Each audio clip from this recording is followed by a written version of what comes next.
Bonjour bien-aimés. Nous bénissons Dieu qui nous fait la grâce de pouvoir l'adorer et le louer encore ce matin. Oui, l'Éternel notre Dieu, Dieu est bon. Il est bon pour ceux qui le craignent, qui marchent selon sa volonté. Et il reste bon même pour ceux qui sont méchants, car c'est un Dieu de grâce.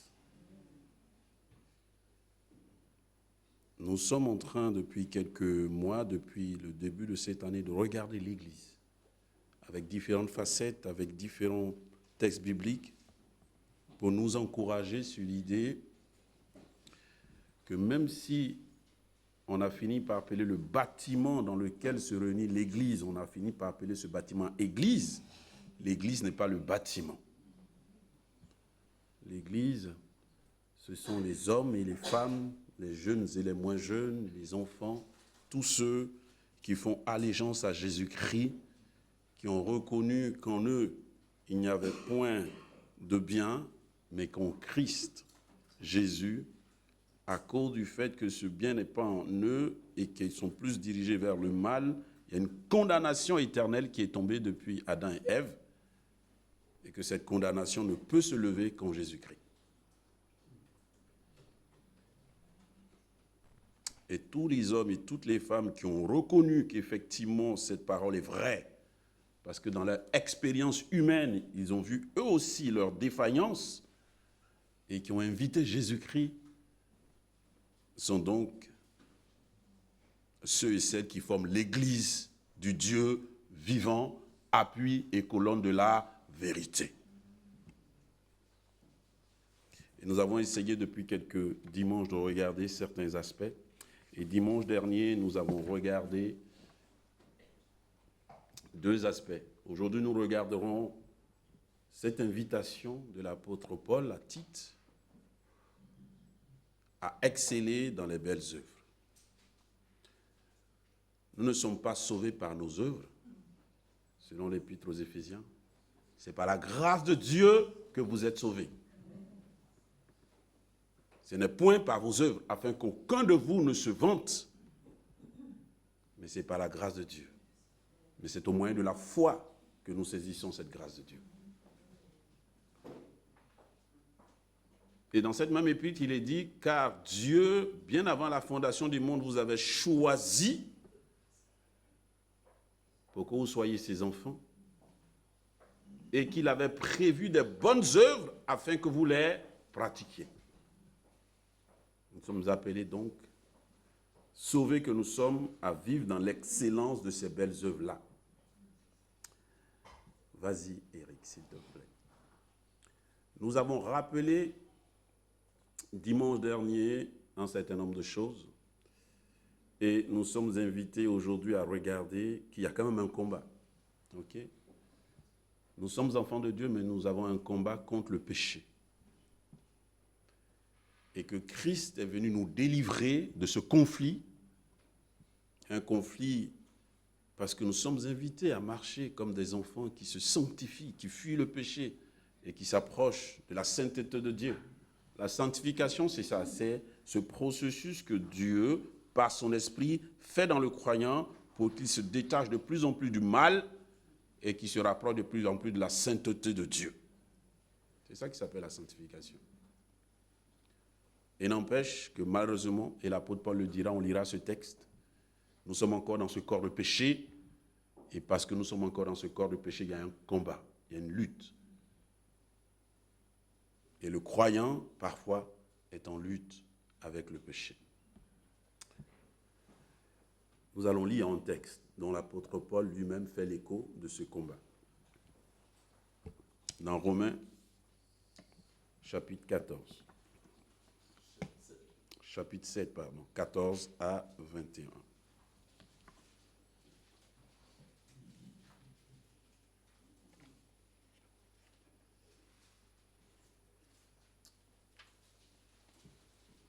C'est assez grand pour que quelqu'un le lise pour nous ou pas? Si? C'est possible? Tu veux bien, Julie? T'arrives?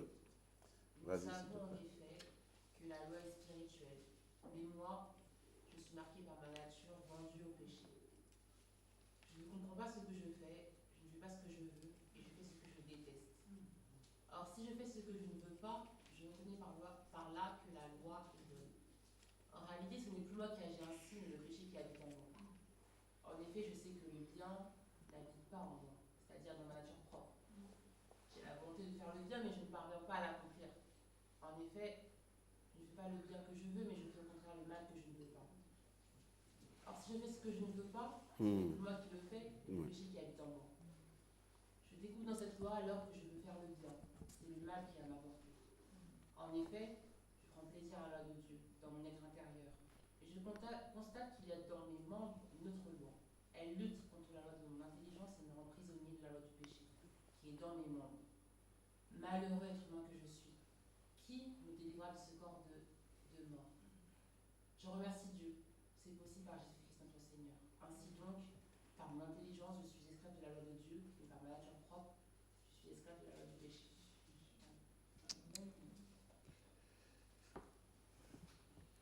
Dans ce texte, on découvre que l'apôtre Paul, il ne se définirait pas toujours comme ça, mais souvent les gens disent le grand apôtre Paul. Simplement l'apôtre Paul, celui qui s'appelait l'esclave de Jésus, le serviteur de Jésus, celui qui disait « Je suis le moindre des apôtres parce que malheureusement, avant de me donner à Dieu, j'ai persécuté l'Église. J'ai envoyé des chrétiens à la mort à cause du zèle pour le judaïsme. Et il est triste de cette vie passée-là. » Et l'apôtre Paul, lorsqu'il écrit à l'épître aux Romains, il doit réaliser, de par son expérience chrétienne, déjà qu'il était, qu'il y a un principe qui continue à titiller sa vie. En tant qu'ancien juif, il connaît la loi, puisqu'il a grandi dans le judaïsme. Et il va l'exposer au début de ce chapitre 7, chapitre 6, que la loi de Dieu est bonne, qu'elle a été donnée par le Dieu saint pour que les hommes y obéissent parce qu'il en va de leur vie. Mais il découvre aussi que tout l'Ancien Testament démontre que même le peuple choisi pour être un modèle a échoué par rapport à l'obéissance de la loi. Ceux qui étaient les gardiens de la loi, donc Israël a échoué. L'échec était tellement cuisant que Dieu a dû punir son propre peuple.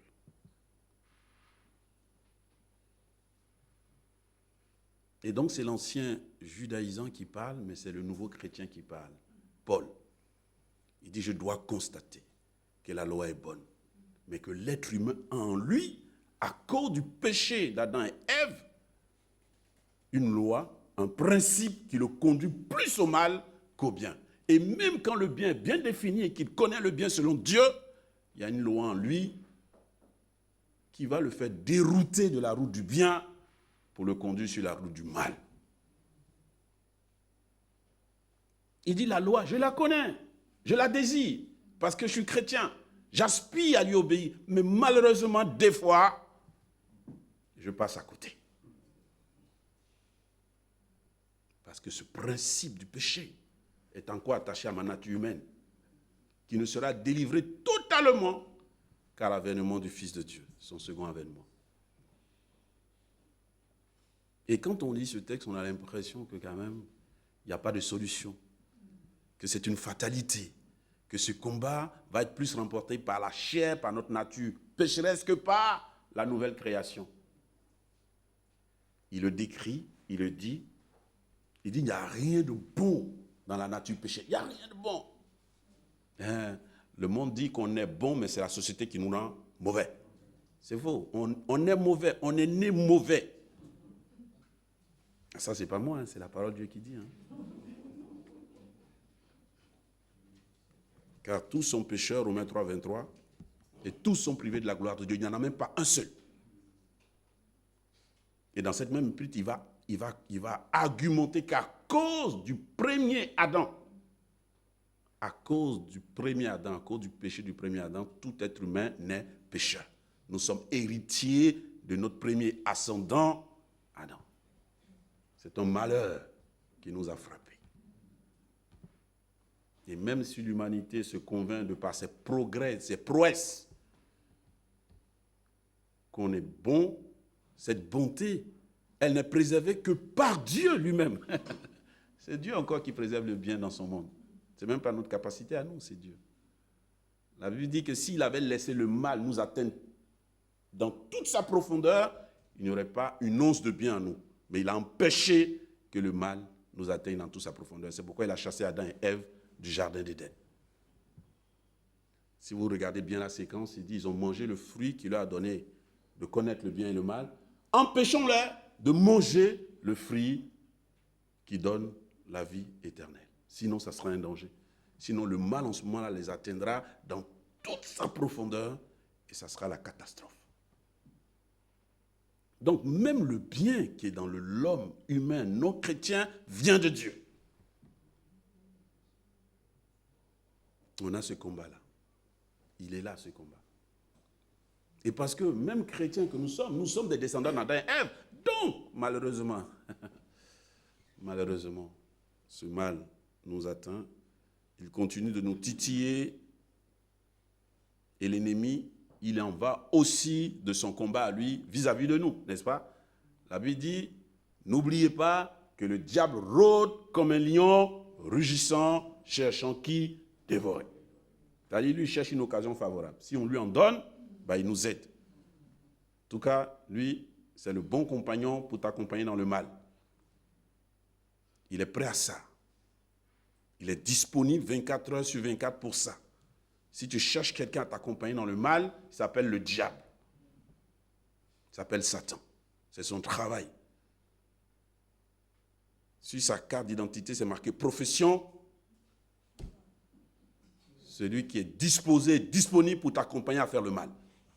C'est sa profession. Il ne faut pas en douter. La Bible dit qu'il est descendu pour égorger et tuer. Son dessein, c'est d'éloigner toujours les hommes de Dieu. C'est son dessein. De les embrouiller. Il s'appelle le malin. De semer la confusion. De mettre des pièges pour nous y prendre. De nous enfermer dans nos bulles d'idolâtrie de nous-mêmes. Nous sommes nos propres dieux. Il dit, c'est vrai, tu es ton propre Dieu. Tu peux toi-même. C'est ce qu'il a dit à Ève, non? Il dit, non, Dieu n'a pas dit que vous mourrez. Mais il sait que si vous mangez, vous serez comme lui. Voilà, vous serez vos propres dieux, vous prenez vos propres choix, vous ferez vos propres décisions, sans lui. Et Ève dit, ah ouais, c'est bien ça. Ah bah oui. On dit, elle regarda l'arbre, elle dit, waouh, cet arbre, il a la capacité de donner l'intelligence. Comme si elle n'était pas déjà intelligente. Bah oui. En Genèse chapitre 1, au verset 23, 24, 25, 27, 24, il dit, il a créé l'homme à son image. Donc, elle était déjà à l'image de Dieu. Mais l'ennemi, c'est le malin, c'est ça qu'il fait. C'est son travail. Te faire douter. Et il a fait douter Ève sur le fait qu'elle était déjà intelligente.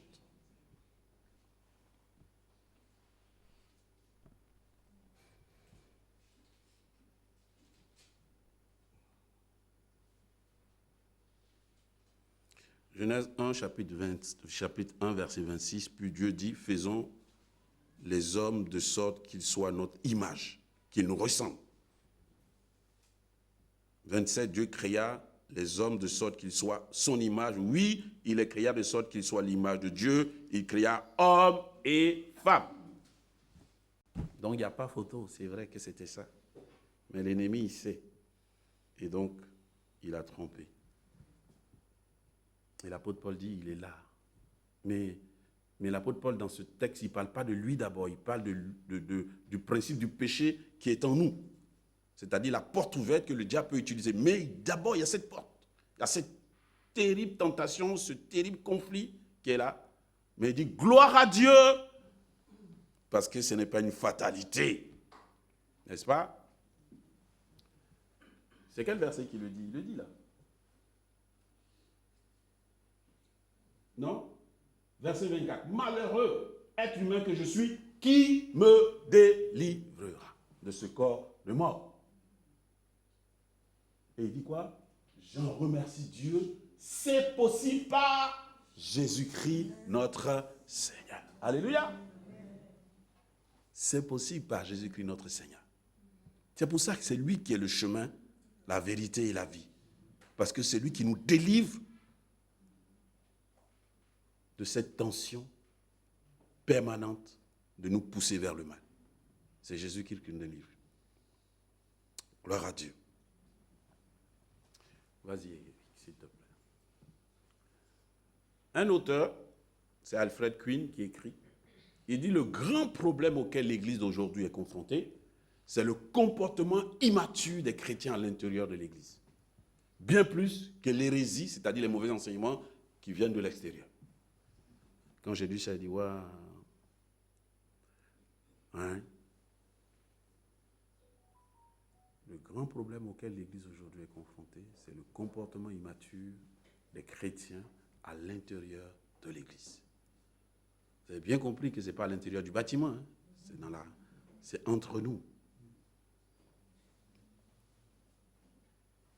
Il dit, si nous n'avons pas lu ce chapitre 7 et que nous n'avons pas pris conscience qu'il y a ce terrible conflit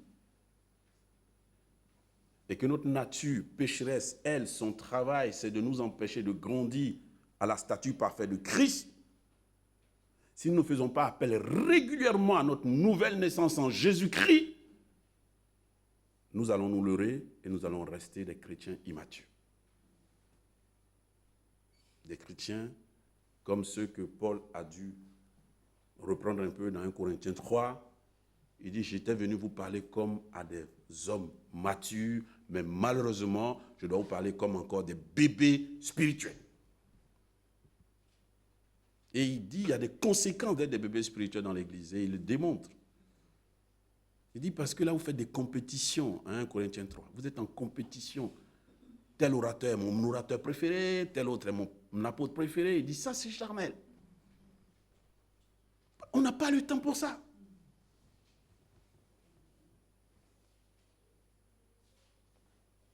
Et il va continuer dans l'épître aux Romains qu'on a regardé, chapitre 14, chapitre 15, au lieu de regarder toujours le mal qui est dans l'œil de ton frère.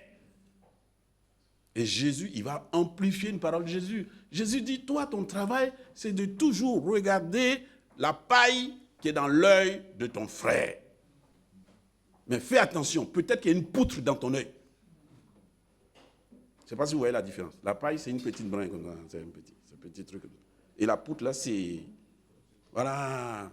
Il dit, si tu te poses souvent, au lieu de critiquer toujours, tu as du travail à faire sur toi-même. Et si tu es toujours dans ça, tu fais partie des catégories des chrétiens immatures.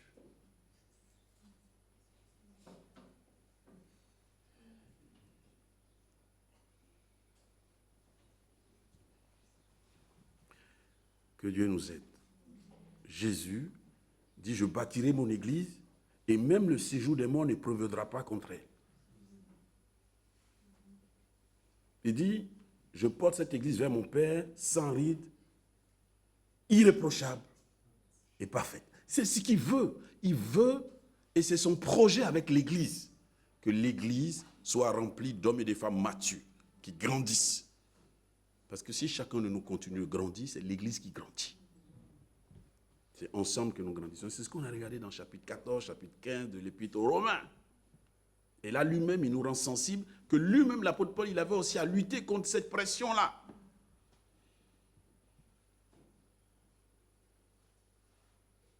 Que Dieu nous aide.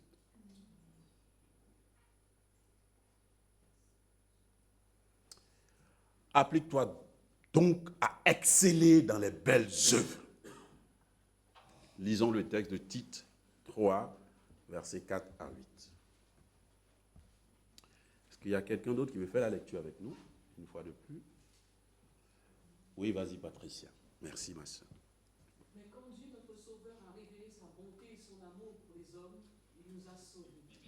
S'il l'a fait, ce n'est pas parce que nous avons accompli des actes conformes à son justice. Non. Il nous a sauvés parce qu'il a eu pitié de nous. Amen. En nous faisant passer par le bain purificateur de la nouvelle naissance. C'est-à-dire en nous renouvelant dans le Saint-Esprit.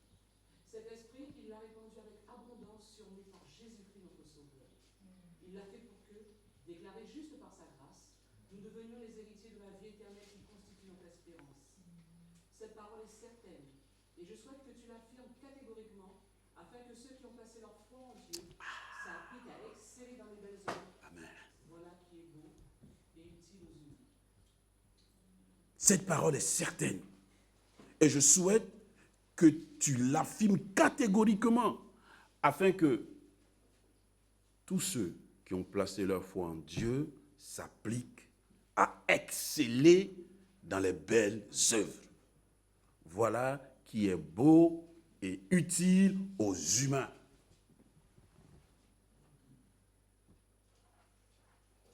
Afin que tous ceux qui ont placé leur foi en Dieu s'appliquent à exceller dans les belles œuvres. As-tu placé ta foi en Dieu? Oui, parce que tu es chrétien, parce que tu es chrétien. Donc cette parole s'adresse à moi, s'adresse à toi, s'adresse à chacun de nous. Et l'apôtre Paul aime dit ça souvent, il dit, si du moins vous avez reçu le Christ. Et il finit par dire, oui, vous l'avez reçu. Donc,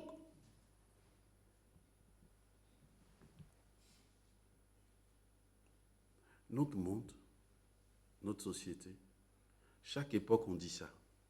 Mais c'est vrai parce que le péché n'est pas encore totalement vaincu. Il sera vaincu quand Dieu reviendra et qu'il remportera la bataille finale. Il a déjà remporté parce que le diable n'est pas l'égal de Dieu, mais c'est dans son agenda. Mais nous sommes confrontés, il y a des périodes sans, il y a des périodes avec, où l'ampleur du mal est tellement visible qu'on le sent comme dans les guerres mondiales.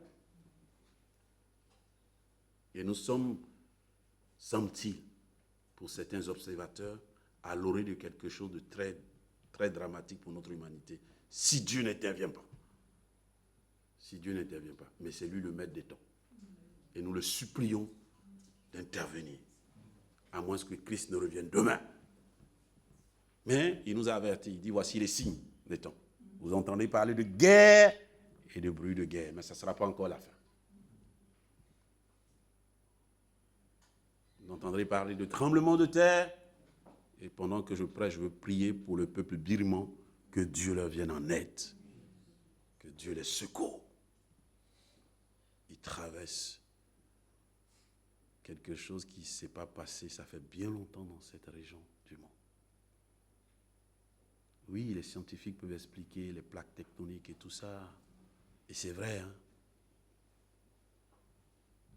Mais quand même, c'est dans une séquence qui nous fait peur.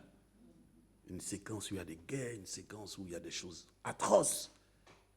Une séquence où on dit c'est l'un des séismes les plus, depuis bien des décennies dans cette région. Au point, on ne se souvient même pas du dernier aussi tragique que celui-là. Les monuments, les bâtiments qui sont tombés, 1600 morts déjà décomptés. En un seul séisme. Les images sont effrayables. Un immeuble comme ça qui s'effondre de 20 étages, qui s'effondre comme ça. En temps réel, quelques secondes. Boum.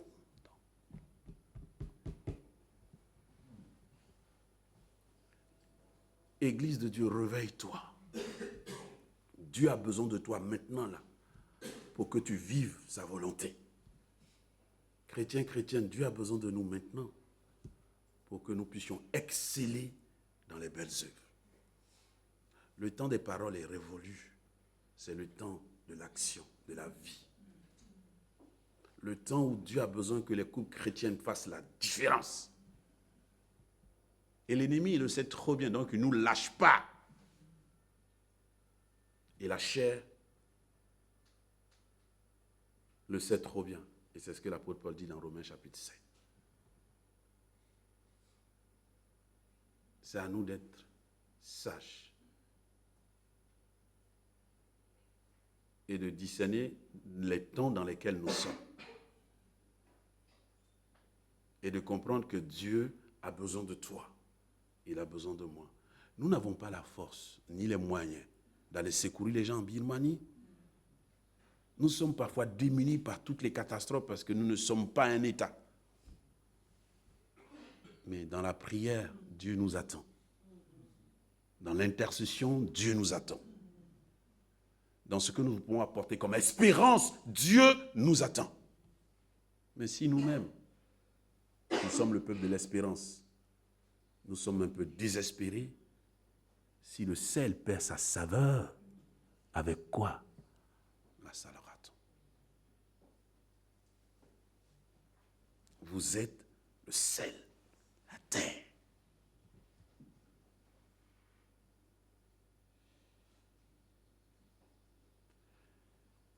Dans les quelques minutes qui viennent, je vais commenter 10 qualifications que Alfred Quinn, que je suis dans cette exhortation, a identifiées pour ceux qu'ils appellent les leaders, donc les responsables. Mais il dit dans son livre que j'ai consulté que si Dieu demande ça aux responsables, ça veut dire qu'il le demande pour tout chrétien. Puisque nous sommes invités à maturer, à croître vers la stature parfaite de Christ, tous autant que nous sommes.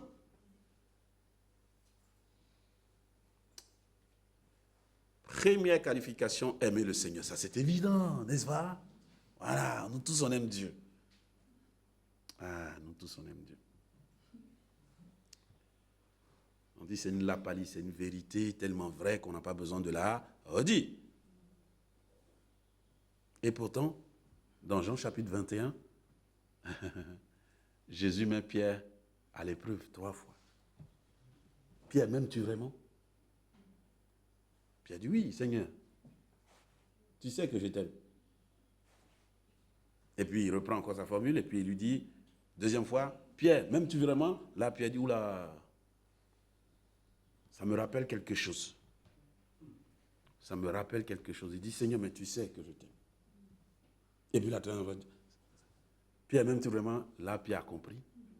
Il dit, ça me rappelle que je mettais trop ma force en moi-même pour aimer Dieu. Et j'ai vu comment j'ai échoué la nuit où il a été arrêté. J'ai échoué lamentablement parce que je lui ai dit, tous vont t'abandonner, mais moi, je serai à côté de toi. Et malheureusement, il m'avait averti, il m'a dit, Pierre, tu me réuniras et le coq chantera. Et j'ai dit, non, Seigneur, c'est pas possible. Moi, jamais. Et pourtant, c'est arrivé. Pierre a été honteusement mis à nu parce qu'il comptait que sur lui pour aimer Dieu. Et ce jour-là, le texte, il est beau. Quand Pierre entend le coq du chant, on dit son visage tombe sur celui de Jésus. Et là, il comprend et il pleure amèrement. Et Jésus, dans Jean 21, la troisième fois, il dit, Pierre, même tu remontes, Pierre dit, Seigneur, tu sais toutes choses. Je veux désormais compter sur toi-même pour t'aimer. Parce que j'ai trop compté sur moi pour t'aimer. Nous avons besoin de compter sur le Saint-Esprit pour aimer Dieu.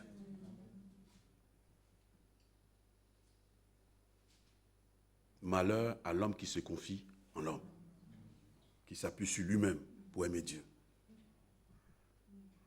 Car ce qui est impossible aux hommes est possible à Dieu. C'est par son esprit. C'est pour ça qu'il nous a donné son Saint-Esprit. Demandons à l'Esprit de Dieu de nous aider. L'attachement à Dieu. Demeurez en moi, et c'est Jésus qui va le dire. Il dit comment il faut demeurer en moi? C'est en gardant mes... Et le mot garder ici ne veut pas dire connaître, ça veut dire pratiquer. C'est ça que Jésus dit massivement. Il dit vous êtes bienheureux pourvu que vous mettiez en pratique. Jésus dit les auditeurs qui écoutent bien, ça m'intéresse. Mais ceux qui sont sages, c'est eux qui écoutent bien pour pratiquer. Les versets là, nous les connaissons, n'est-ce pas, les bien-aimés? Pour nous qui avons un peu de bouteille dans la foi chrétienne, la bouteille est remplie de beaucoup de versets, n'est-ce pas? Voilà. La question pour nous ce matin, c'est comment nous continuons à mettre en pratique tous ces versets-là. Dans des aspects, dans des occasions, dans des moments où Dieu attend qu'on appuie le bouton de ce verset pour le pratiquer. C'est là qu'on a des difficultés. C'est là que Romains 7 nous interpelle. Quand ça arrive comme ça, et que tu sais pertinemment ce que Dieu dit, et que tu n'es pas en train de vouloir faire ce que Dieu dit, appuie-toi sur Jésus-Christ. Parce que dans Romains 7, verset 24, 25, il est dit, c'est lui qui nous délivre de cette tension trop mortelle entre le verset que je connais et qui s'applique à la situation dans laquelle je suis et l'envie de ne pas le pratiquer. Parce que ma nature humaine me dit non, non, non, non, non, non, non, non, non, non, non. Non, non, non, non, non, non. Quand même. Je ne vais pas. C'est ça notre problème. Et c'est ça que l'apôtre Paul dit, j'ai vécu ça. Romains 7. Alors que je sais la loi, alors que je connais le verset, alors que je le connais par cœur et qu'il s'applique clairement à la situation que je vis, ma chair dit non, non, non, non, non, non, non, non, non. Tu ne vas pas l'appliquer. On va faire autrement. Je te montrer un autre plan. Il y a une autre voie. Il n'y a pas une autre voie. L'obéissance vaut mieux que le sacrifice. Mieux vaut obéir que de chercher tous les superflus pour expliquer à Dieu que finalement, tu vois, j'ai quand même un peu obéi, même si... Non, la voie est claire. C'est ça qu'on appelle l'attachement à Dieu. C'est que malgré tout, contre tout, envers tout, dans toutes les situations, ce n'est pas juste le désir de plaire, de faire le verset, c'est de le pratiquer. Et c'est là que nous avons besoin de Jésus-Christ. Sinon, nous n'arrivons pas. Et nous faisons le constat amer, comme Paul, chapitre 7 de Romains. Malheureux que je suis, malheureux que je suis. Je savais ce qu'il fallait faire, mais je ne l'ai pas fait. Je suis malheureux. Je suis malheureux. Tu sais, quand tu sais ce qu'il faut faire et que tu ne le fais pas, tu es malheureux. Quand tu ne sais pas encore, c'est autre chose, tu es ignorant. Tu dis, ah, si je l'avais su, tu passes. Mais tu sais. Tu n'as pas fait. Mais Jésus ne veut pas que nous soyons des malheureux. Il veut que nous soyons des bienheureux. Troisième chose, la foi et la confiance. La foi et la confiance. Hébreux 11, verset 6. Oh là là, Hébreux 11, verset 6. La foi et la confiance. Or, sans la foi, il est impossible. C'est incroyable. Hébreux 11, verset 6. C'est ce qu'il dit, hein.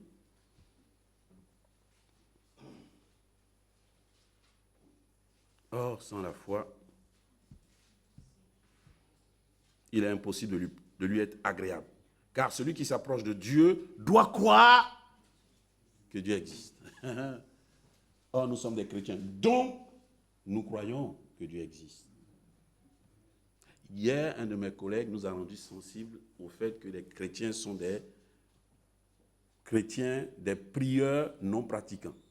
Bon, on dit prieurs non pratiquants, il faut que tu nous expliques.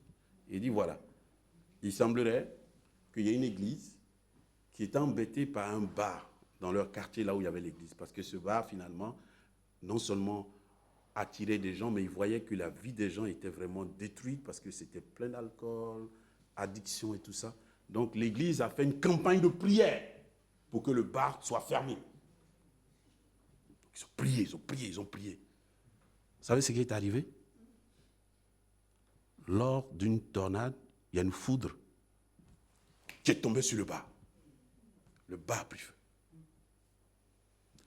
D'après, c'est mon collègue, hein, je ne sais pas où il a pris l'histoire, mais d'après mon collègue, le gérant avait eu vent que l'église priait pour que son bar soit fermé. Donc il a décidé de porter plainte contre l'église. Bah oui. Sur le motif que c'est la foi des chrétiens qui a fait que son bar a brûlé. Que c'est la prière des chrétiens qui a été exaucée. Et donc, le juge a accepté qu'il y ait le jugement. Et lors du jugement, le juge a mis les faits devant. Et le gars du bar, il a dit textuellement ce que je vous ai dit. Je crois que c'est la prière des chrétiens, puisque on a eu écho qu'ils ont prié pour que ce bar soit détruit. C'est leur prière qui a été exaucée. L'ironie, c'est que quand on a donné la parole au pasteur, le pasteur a dit, c'est vrai que nous avons prié. Mais même quand nous on priait, on n'était même pas sûr que Dieu répondrait. Et on dit le juge était perplexe. Le juge a dit, voilà un barman non chrétien qui croit en la puissance de la prière et un pasteur qui n'y croit pas.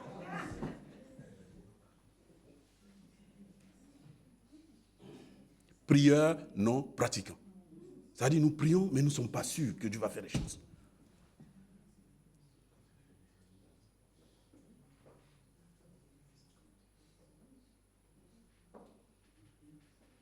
Car sans la foi, il est impossible de lui être agréable. Car celui qui s'approche de Dieu doit croire qu'il existe et qu'il entend les prières et qu'il les exauce. La foi, la confiance. Vas-y, Eric, s'il te plaît. La bonne conscience. L'apôtre Paul, parlant à Timothée, à combattre le bon combat, il dit combat le bon combat avec une bonne conscience. 1 Timothée 1, verset 19. C'est-à-dire celui qui est réconcilié avec lui-même et avec les autres et qui vit dans une relation limpide avec Dieu est libre pour adorer Dieu. La bonne conscience, c'est ça. C'est-à-dire que dans mes relations avec les autres, je n'ai pas de motif que les autres vont m'en vouloir pour quelque chose. J'ai une bonne conscience. Et j'ai une bonne conscience parce que je fais tout pour me sanctifier et je sais que Dieu, j'ai une relation avec Dieu. Parce que je sais que quand je ne suis pas dans la vérité, comme dans Romains 7, je m'approche de lui pour lui demander pardon. Et s'il y a des choses à régler, je lui demande la force pour les régler. Donc j'ai une bonne conscience. Une bonne conscience. Et le chrétien a besoin de travailler ça. Vous savez, souvent le temps de la Sainte Seine, c'est un temps où il faut avoir une bonne conscience. La Sainte Seine, c'est un symbole avec au moins deux réalités très fortes. Ça nous rappelle en mémoire de ce que Christ a fait pour nous à la croix, mais ce qu'il a fait, c'est pour que son corps soit un. C'est pour l'unité de l'Église. Donc si je prends ce repas, et que je suis en désaccord, et que je suis en tension, et que je n'ai pas réglé quelque chose, ce n'est pas tout à fait comme ça qu'il faut le prendre. C'est pour ça que Jésus aura cette expression, si tu viens avant de faire ton offrande, laisse, va régler. Et reviens. S'il dit ça de l'offrande, à plus forte raison, de la Sainte Seine. Tu avais le symbole de couper un seul morceau, de prendre une seule entité pour qu'on le partage en tous, ça veut dire que c'est un corps uni. Mais si je ne suis pas en accord avec un frère ou une soeur, je ne suis pas uni. Je dois régler. La bonne conscience, c'est ça. L'amour de la parole de Dieu, on en a déjà parlé. L'amour de la parole de Dieu. Et je reviens sur Jean 15. Celui qui veut demeurer en moi, que ma parole demeure en lui. C'est ça. La stabilité doctrinale, c'est-à-dire celui qui ne cherche pas à... On est saturé de doctrines, d'enseignements divers et variés. La toile, l'Internet est rempli de plein d'enseignements. Et parfois on s'y perd. Attention. Attention. Ce n'est pas tous ceux qui parlent bien, ce n'est pas tous ceux qui sont éloquents qui disent la vérité. Moi j'aime la fable du corbeau, du renard et du corbeau. J'aime la fin. La fin dit quoi? Que le menteur vit aux dépens de celui qui l'écoute. Pourquoi j'aime ça dans cette façon de voir? C'est-à-dire, l'éloquence de quelqu'un peut être remplie de mensonges. Et comme je me suis attaché à l'éloquence, je ne vois même plus le danger de l'enseignement de la personne.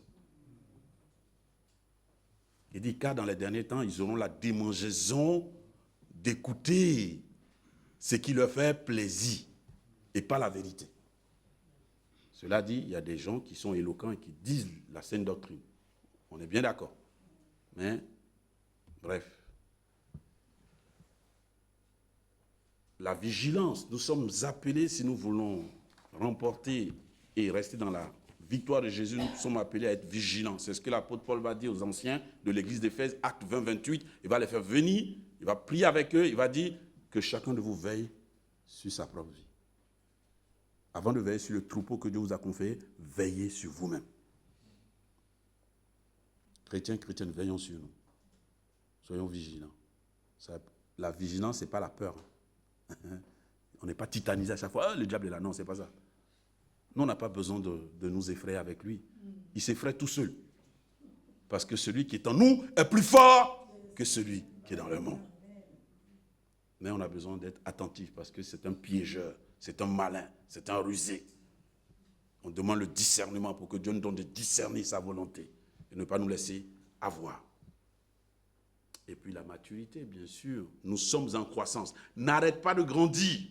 Ne te dis pas, c'est bon, je suis arrivé. Ça n'existe pas, ça n'existe pas. Le chrétien, jusqu'au soir de sa vie, doit continuer à maturer dans sa foi. La Bible est une source trop. La Bible, on ne finit pas. Ce n'est pas possible. Un des petits-enfants d'un papy, ancien pasteur, qui voyait son papy relire sa Bible régulièrement et qui connaît l'histoire du ministère de son papy, qui dit, mais papy, tu continues de lire ta Bible. Et le papy lui dit, mais tu sais, c'est une source sans fin. Et on apprend toujours. Et j'ai encore besoin de grandir. Le papy a besoin de grandir. Et je l'ai dit dimanche dernier, dans la foi, il n'y a pas d'anciens combattants. C'est faux. Il n'y a pas d'anciens combattants. On est toujours dans le combat. L'apôtre Paul dit, à la fin de sa vie, il dit, au moins je peux dire, j'ai combattu le bon combat. J'ai gardé la foi. J'ai remporté la victoire. Je sais que la couronne de gloire m'est réservée. Et on dit quelques années après, il est parti. Quelques années après, il est parti. Parce qu'il sentait sa fin. Il dit, je suis comme une libation. C'est-à-dire, je sens que ma fin est proche. Et on dit, 2 Timothée, c'est sa lettre testamentaire. C'est la dernière lettre qu'il a écrite. Mais il sait, il en a vu des mûrs et des pas mûrs. Hein. Ah, l'apôtre Paul, il a souffert. Mais il dit, tout cela pour la gloire de Jésus. Il cite ça dans 2 Corinthiens. Ni la persécution, ni la mort, ni la famine, ni la mort. Il dit, pour certains, nous sommes une odeur de mort, mais pour d'autres, nous sommes une odeur de vie. Qui est suffisant pour toutes ces choses? C'est le Christ Jésus en nous. Car il nous étreint. L'amour de Christ nous étreint. Et restez concentrés sur le service. Nous sommes invités à servir Dieu. Mes sœurs, vous êtes des servants de Dieu. Merci d'avoir été là pour cette veillée. Que Dieu vous bénisse. Continuez comme ça. Dieu en a besoin. Qui enverrai-je? Qui se lèvera pour nous? C'est nous. C'est nous. C'est nous les chrétiens. Hein? Dans les autres choses, il y a du monde. N'est-ce pas? Mais pour l'église, là, c'est que les chrétiens qui doivent le faire. Donc si on ne le fait pas, personne ne viendra le faire. Personne ne viendra le faire. C'est un enfer. Et enfin, oui, nous devons toujours inviter cette troisième personne de la Trinité qui nous a été donnée. Il dit, car il est avantageux pour vous que je m'en aille pour que le Paraclet, le Saint-Esprit vienne. Car quand il sera venu, il vous conduira dans toute la vérité. Il dit, restez ici jusqu'à ce qu'il vienne. Quand il viendra, il vous donnera une puissance, c'est-à-dire une force qui vous donnera la capacité d'être toujours vainqueur du mal. Il dit, tant que cela dépend de toi, fais quoi? Fais le bien et non le mal.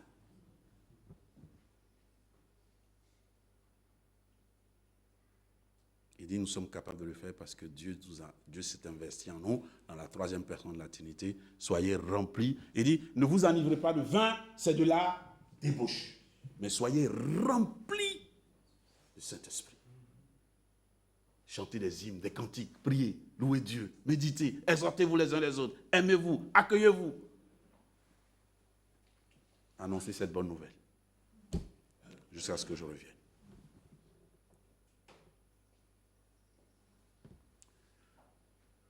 Le bien et le mal sont dans ce monde, mais nous, Dieu nous a fait la grâce par Jésus-Christ d'en être délivrés. Alors, bien-aimés, au travers de ces 10 qualifications, nous pouvons avoir des indications pour continuer à exceller dans les belles œuvres. Ces 10 qualifications peuvent nous aider. Quand nous pensons aux belles œuvres, voilà ce qui peut nous aider à exceller dans dans la pratique des belles œuvres. Que le nom de Dieu soit béni. Amen. Recording stopped.